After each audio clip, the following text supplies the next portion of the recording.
السلام علیکم ورحمۃ اللہ وبرکاتہ۔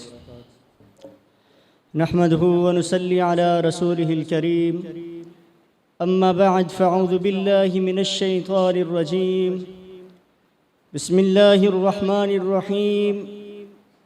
یرفع اللہ الذین آمنوا منکم والذین اوتوا العلم درجات۔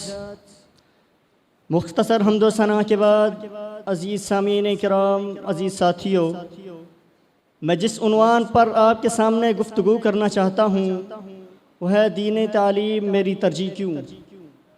حضرات مکرم، دینی تعلیم وہ تعلیم ہے جو انسان کو پستیوں سے نکال کر عروج کے تخت پہ جلوہ گر کر دیتی ہے۔ اسی تعلیم کی بدولت ایک کامیابی کے بعد دوسری کامیابی انسان کے قدموں کو چومنے کے لیے بےتاب نظر آتی ہے۔ اسی تعلیم کے ذریعے سے انسان کا ذکر خیر افلاک سے گزرتا ہوا عرش بری کے پائے چوتا دکھائی دیتا ہے۔ اسی تعلیم کی وجہ سے جبرائیل امین اس شخص کی تعریف کے لیے پھول نشاور فرماتے ہیں۔ اللہ اکبر۔ جب بدوان عرب نے اس تعلیم کو ترجیح دی تو ان کو دنیا میں جنت کی بشارتیں سنائی گئیں، اور وہ چلتے زمین پر تھے، ان کے چلنے کی آوازیں جنت میں سنائی دیتی تھیں۔ اللہ اکبر۔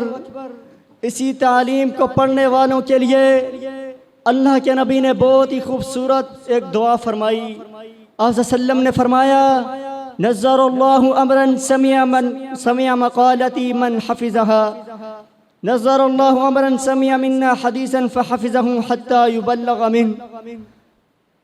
اللہ تعالیٰ اس شخص کے چہرے کو تر و تازہ رکھے، حشاش بشاش رکھے، جو شخص میری حدیث سنے، اسے یاد کرے، اسے آگے لوگوں تک پہنچائے۔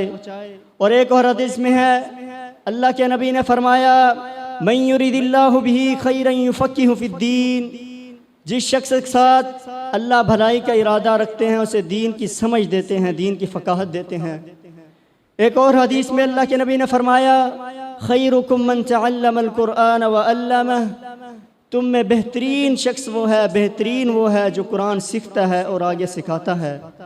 اللہ اکبر۔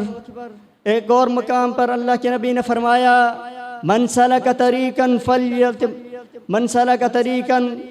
سعل اللہ بہ طریقا الی الجنہ، جو شخص دین کے راستے کے لیے نکل پڑتا ہے، دین کی تلاش میں نکلتا ہے، اللہ تعالیٰ اس شخص کے لیے جنت کے راستہ آسان فرما دیتا ہے۔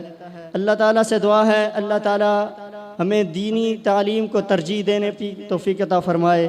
آمین۔ وآخر دعوانا الحمدللہ رب العالمین۔ السلام علیکم۔